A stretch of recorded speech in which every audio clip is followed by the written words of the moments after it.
नमस्कार। आप सभी का स्वागत है।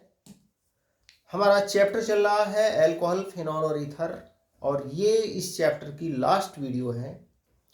इस वीडियो में हम पढ़ेंगे इस चैप्टर से संबंधित महत्वपूर्ण कार्बनिक परिवर्तन। एक कार्बनिक यौगिक को दूसरे यौगिक में किस प्रकार से परिवर्तित किया जाता है। कई इंपॉर्टेंट चीजें इस वीडियो में आज आप सीखेंगे। तो शुरू करते हैं। पहले ये परिवर्तन लेते हैं मेथेनॉल से एथेनॉल। आप कैसे प्राप्त करोगे मेथेनॉल से एथेनॉल? अब देखो, मेथेनॉल जो है ना भाई, ये मेथेनॉल है CH3OH, और हमें इससे बनाना है CH3CH2OH। ये बनाना। अब देखो, इसमें एक कार्बन ज्यादा है, तो कार्बन परमाणु की संख्या को हम किस प्रकार से बढ़ाते हैं? कई प्रकार से हम मेथेनॉल से एथेनॉल प्राप्त कर सकते हैं। तो शुरू करते हैं। देखो, CH3OH ये है मेथेनॉल। मेथेनॉल की अभिक्रिया जब हम PCl5 या PCl3 या PBr3 के साथ में कराते हैं तो OH की जगह हैलाइड समूह आ जाता है ना। PCl5 है तो यहां पर क्या आ जाएगा? CH3Cl। ये बनता है मैथिल क्लोराइड। अब इस मैथिल क्लोराइड की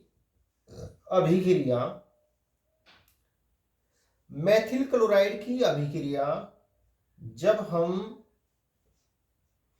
KCN के साथ में कराते हैं, ALC का मतलब एल्कोहलिक पोटेशियम साइनाइड के साथ में कराते हैं ना, तो देखो ये तो बन जाएगा KCl, ये बन जाएगा KCl, और ये बन जाएगा CH3CN। ये बन गया मैथिल साइनाइड बन गया। अब देखो, हमें एक कार्बन बढ़ाना था, वो कार्बन हमने यहां पे बढ़ा दिया है ना। इसको पहले इसका क्लोराइड बनाया, ब्रोमाइड बना सकते हैं, क्योंकि ये जो हैलोजन परमाणु है ना, ये आसानी से विस्थापित हो जाता है।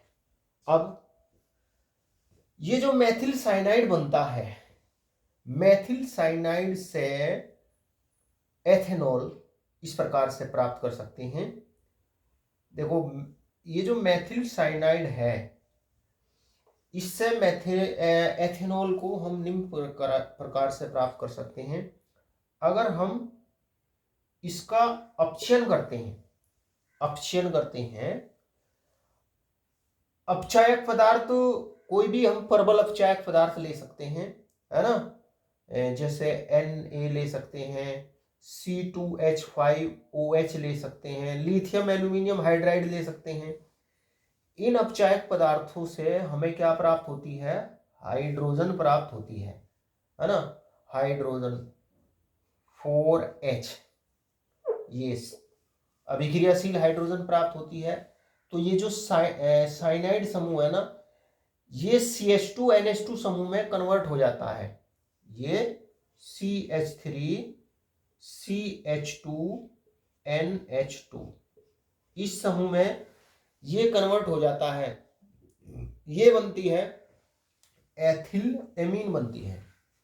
और अब देखो, अब हमें क्या करना, केवल इस समूह की जगह हमें OH समूह लाना है।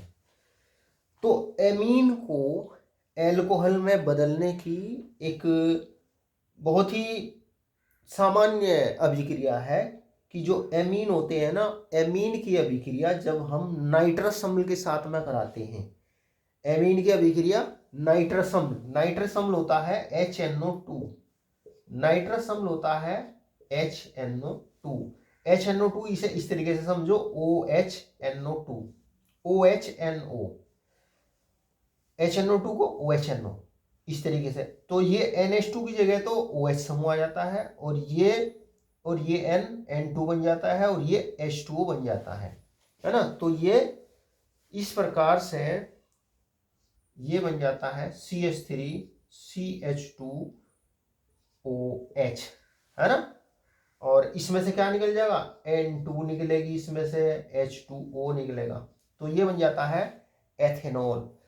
और ये जो नाइट्रस अम्ल होता है ना, नाइट्रस अम्ल एक अस्थायी यौगिक होता है, इसको ताजा यूज किया जाता है। और ये HNO2 जो है ना, HNO2 NaNO2 सोडियम नाइट्राइट और हाइड्रोक्लोरिक अम्ल, तनु हाइड्रोक्लोरिक अम्ल की क्रिया से ये अम्ल प्राप्त किया जाता है। इससे ये NaCl बनता है, ये Na, ये Cl, NaCl, और ये बनता है HNO2 नाइट्रस अम्ल। तो एक तो इस तरीके से जो मेथिल साइनाइड है उसको हम एथिल अल्कोहल में परिवर्तित कर सकते हैं, या हम इसको इस तरीके से भी परिवर्तित कर सकते हैं कि ये जो मेथिल साइनाइड बनता है ना, इसका जल अपघटन करते हैं अम्ल की उपस्थिति में, अम्ल की उपस्थिति में इसका जल अपघटन करते हैं, पानी के साथ में इसकी रिएक्शन कराते हैं। तो रिएक्शन कराने पर ये जो साइनाइड समूह है ना, ये कार्बोक्सिलिक समूह में परिवर्तित हो जाता है। साइनाइड समूह कार्बोक्सिलिक समूह में, देखो इस तरीके से CH3Cn और 2H2O, है ना। तो इनकी अभिक्रिया होती है, तो ये बनता है CH3COOH प्लस NH3। तो इस प्रकार से ये साइनाइड समूह कार्बोक्सिल समूह में परिवर्तित हो जाता है। अब हमें पता है कि जो कार्बोक्सिलिक अम्ल होते हैं ना, कार्बोक्सिलिक अम्ल प्रबल अपचायक लिथियम एल्यूमिनियम हाइड्राइड के द्वारा इसका अपचयन होता है, और अपचयन होकर के ये समूह COOH समूह जो है ना, एल्कोहलिक समूह में बदल जाता है, CH3CH2OH समूह में ये कन्वर्ट हो जाता है ना। देखो इस लिथियम एल्यूमिनियम हाइड्राइड से ना हाइड्रोजन प्राप्त होती है।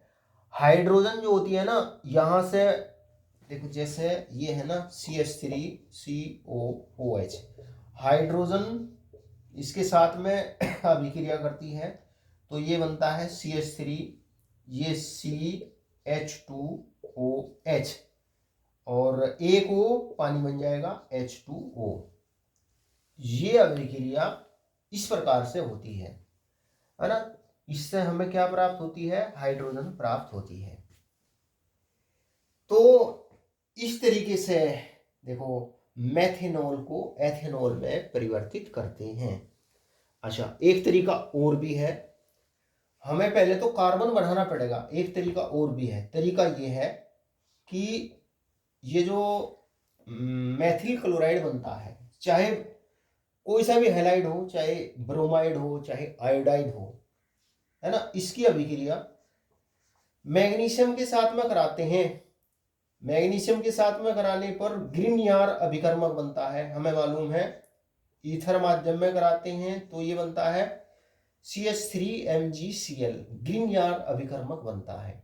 और जो ग्रिग्नियर अभिकर्मक होता है ना, जब इसकी अभिक्रिया फॉर्मेल्डिहाइड के साथ में, है ना, ये CH2 डबल बॉन्ड O इसके साथ में कराते हैं ना, तो यहां से ये बॉन्ड टूटता है इसका, और O से जुड़ता है MgCl, और इस कार्बन से जुड़ता है ये CH3 समूह, तो ये यौगिक बनता है CH3CH2OMgCl, ये यौगिक बनता है। और जब इस यौगिक का अम्ल की उपस्थिति में जल अपघटन करते हैं HOH, है ना, अम्लीय माध्यम में, एक्वस अम्लीय माध्यम में, मतलब ये अम्ल है, अम्ल की उपस्थिति में पानी के द्वारा इसका अपघटन होता है, यहां से टूटता है इस प्रकार से, H यहां जुड़ जाता है, OH इसके साथ में जुड़ जाता है, तो इस प्रकार से ये बनता है CH3CH2OH प्लस MgOH और Cl, बेसिक मैग्नीशियम क्लोराइड। तो इस प्रकार से मेथेनॉल को एथेनॉल में परिवर्तित किया जाता है। हमें देखो इसमें कार्बन परमाणु बढ़ाने हैं, एक कार्बन परमाणु इसमें ज़्यादा करना है। कैसे कर सकते हैं? इसकी मैग्नीशियम के साथ में रिएक्शन करा करके इसका ग्रिग्नियर अभिकर्मक बनाते हैं, फिर इसकी फॉर्मेल्डिहाइड के साथ में रिएक्शन कराते हैं तो ये यौग उत्पाद बनता है, इसका जल अपघटन कर देते हैं तो एथेनॉल प्राप्त होता है। ऐसे ही देखो यहाँ से ये Cl हमें एक कार्बन बढ़ाना है, कैसे बढ़ाते हैं? ये जो हैलाइड है मैथिल क्लोराइड KCN के साथ में इसकी रिएक्शन कराते हैं तो मैथिल साइनाइड बनता है और मैथिल साइनाइड से एथेनॉल इस प्रकार से प्राप्त कर सकते हैं। पहले इसका अम्ल के द्वारा जल अपघटन करते हैं तो ये कार्बोक्सिलिक अम्ल बन जाता है और जो कार्बोक्सिलिक अम्ल होते हैं ना COOH समूह जिनमें होता है, जब उसका अपचयन प्रबल अपचायक लिथियम एल्यूमिनियम हाइड्राइड के द्वारा करते हैं तो ये COOH समूह CH2OH में कन्वर्ट हो जाता है।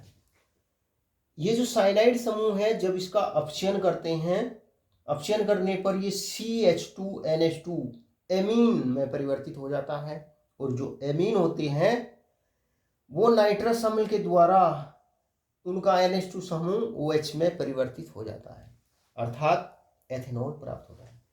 वेरी इंपॉर्टेंट, देखो इसमें एक तो ये मेथेनॉल से एथेनॉल कैसे प्राप्त करते हैं, इसी प्रकार से अब हम देखेंगे एथेनॉल से मेथेनॉल प्राप्त कैसे करते हैं। इन दो यौगिकों के एक दूसरे में परिवर्तन जो करते हैं ना, उसमें ये बहुत सारी अभिक्रियाएं करानी पड़ती है और अगर आपने ये याद कर लिया ये दोनों यौगिकों को एक दूसरे में कैसे कन्वर्ट करते हैं, इनकी अभिक्रियाएं आपने याद कर ली तो अधिकांश यौगिकों को भी इसी प्रकार से, अधिकांश यौगिकों में भी यही पद आते हैं। इसी प्रकार से समूह जो है ना वो एक दूसरे में चेंज होते हैं। जैसे साइनाइड समूह COOH में यही स्टेप आते हैं। अधिकांश यौगिकों में जो स्टेप इनमें आए हैं, अधिकांश यौगिकों में वही स्टेप आते हैं। अब देखते हैं एथेनॉल से मेथेनॉल कैसे प्राप्त करते हैं, इसको उतारिए। तो अब देखते हैं एथेनॉल से मेथेनॉल किस प्रकार से बनाते हैं।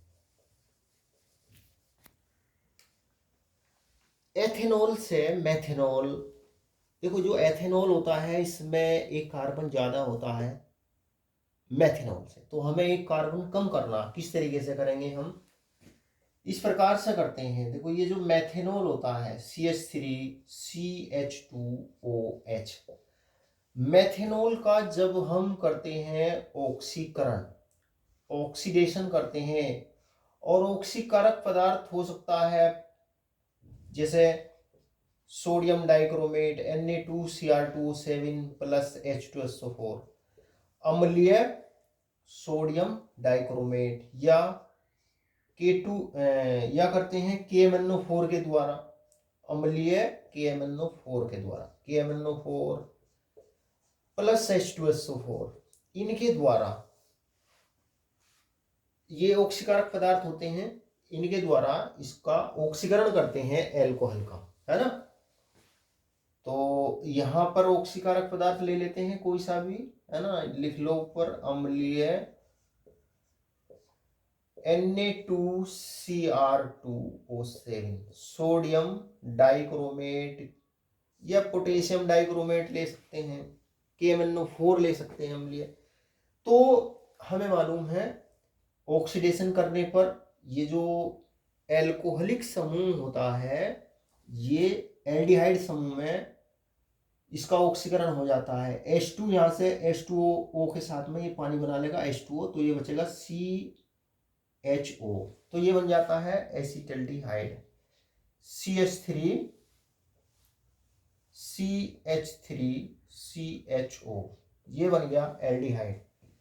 और ये जो एल्डिहाइड होता है ना, एल्डिहाइड, इसका जब हम पुनः ऑक्सीडेशन करते हैं तो ऑक्सीडेशन करने पर ये CH3COOH में परिवर्तित हो जाता है।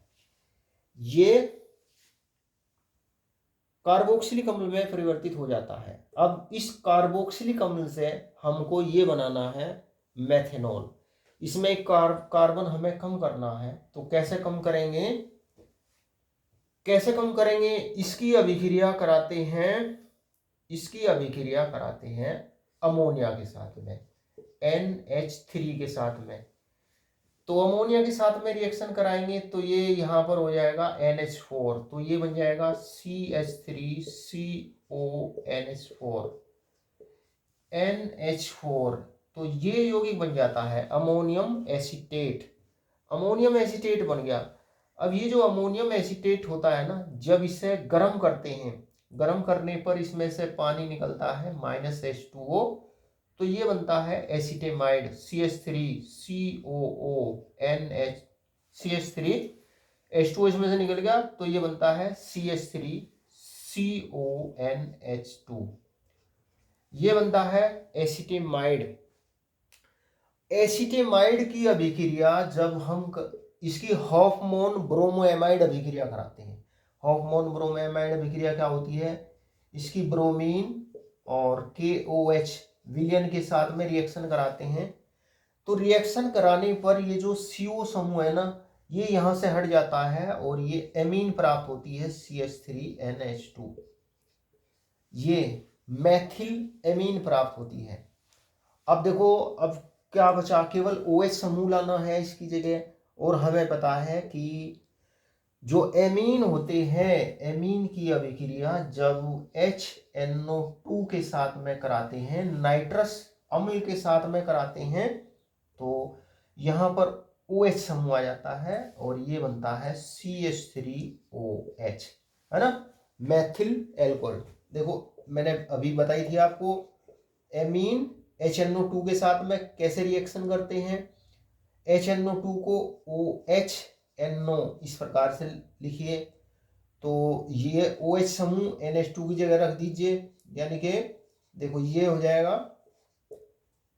जाएगा क्या, CH3NH2 की जगह OH रख दिया, OH, और ये जो N है ना, इस N के साथ में ये N2 बना लगा, और ये जो 2H है इस O के साथ में H2 बना लेंगे।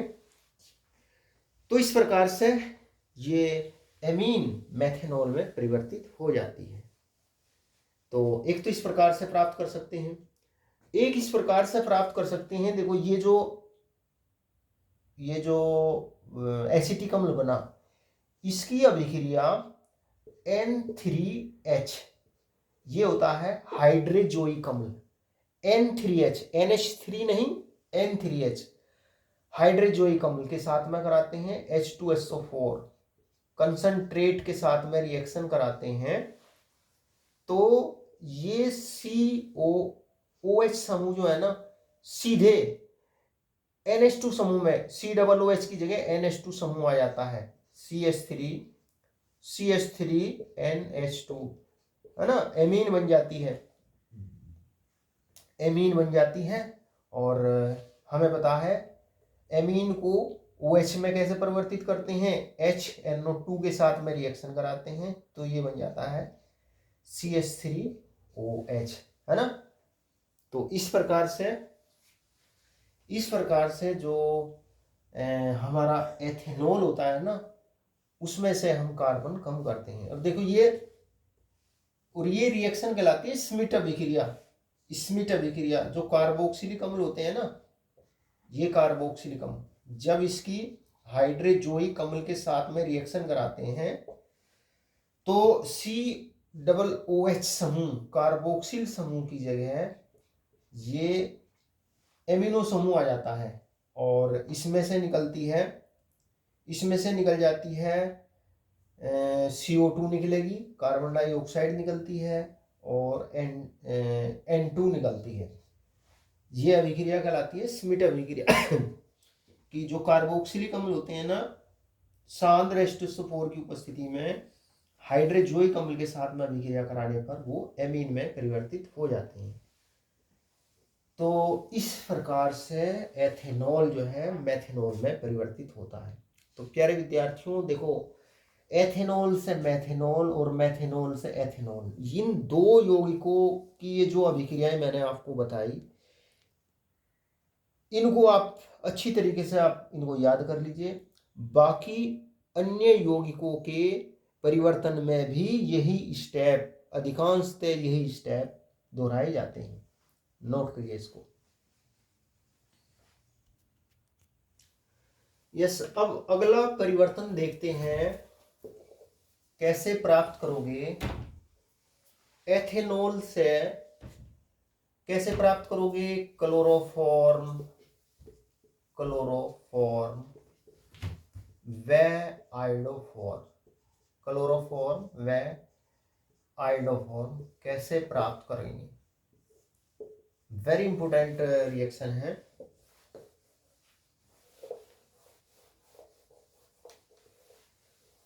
देखो, पहले भी आपको ये पढ़ाया जा चुका है। जब एथेनॉल CH3CH2OH एथेनॉल की अभिक्रिया कराते हैं, मान लो हमें क्लोरोफॉर्म बनाना है, तो यहाँ पे लेंगे हम 4Cl2 plus NaOH, sodium hydroxide विलयन और क्लोरीन के साथ में एथेनॉल को जब गर्म करते हैं तो ये बनता है CHCl3 प्लस ये बनता है 5NaCl प्लस HCOONA और प्लस 5H2O। तो ये इस प्रकार से बनता है। एथेनॉल को क्लोरीन और कास्टिक सोडा विलयन के साथ में गर्म करते हैं तो ये प्राप्त होता है क्या, ये क्या है, क्लोरोफॉर्म प्राप्त होता है, क्लोरोफॉर्म बनता है।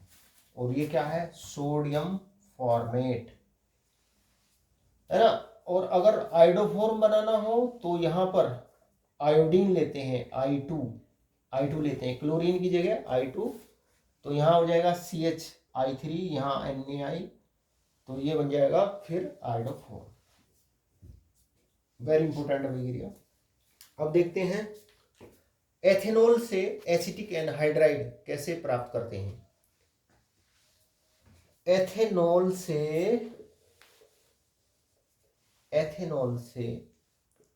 एसिटिक एनहाइड्राइड, एसिटिक एनहाइड्राइड किस प्रकार से बनाते हैं।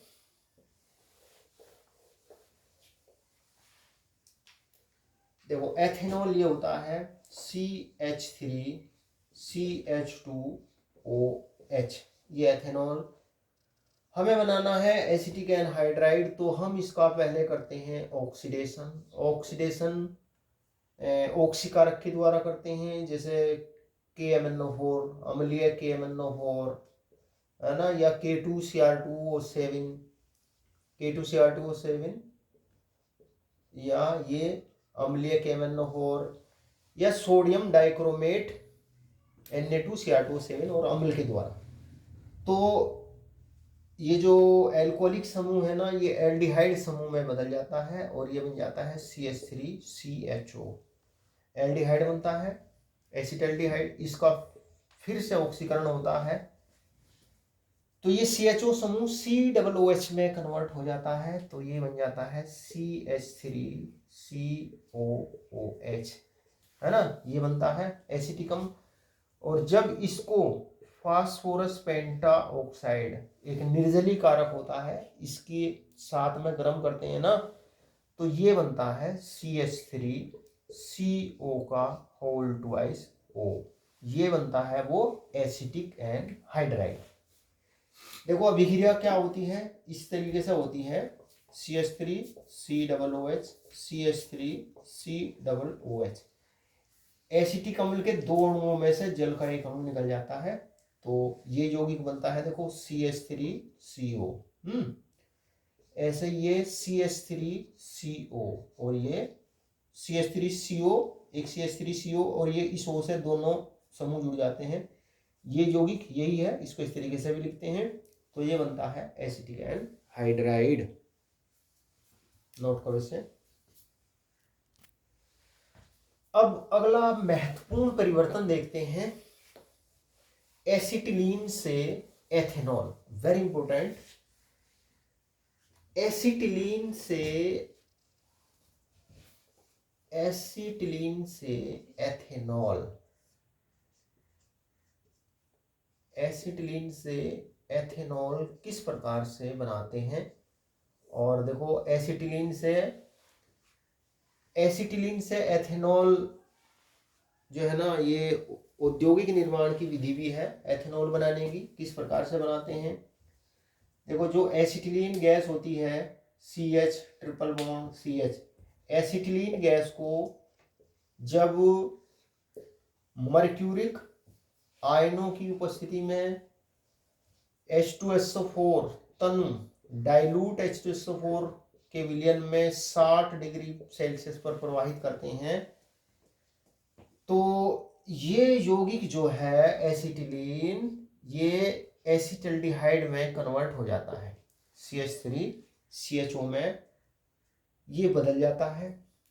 और हमें मालूम है कि जो एल्डिहाइड समूह होता है ना, जब हम इसका अपचयन करते हैं हाइड्रोजन के द्वारा निकेल उत्प्रेरक की उपस्थिति में 120 से 140 डिग्री सेल्सियस टेम्परेचर पर, तो ये समूह एल्कोहलिक समूह में परिवर्तित हो जाता है, CH3 CH2OH। तो इस प्रकार से एसिटिलीन से एथेनॉल बनाते हैं। तो प्यारे विद्यार्थियों, आज की वीडियो में इतना ही। वीडियो अच्छा लगे तो लाइक करना, शेयर करना और चैनल को सब्सक्राइब करना। थैंक यू, नमस्कार।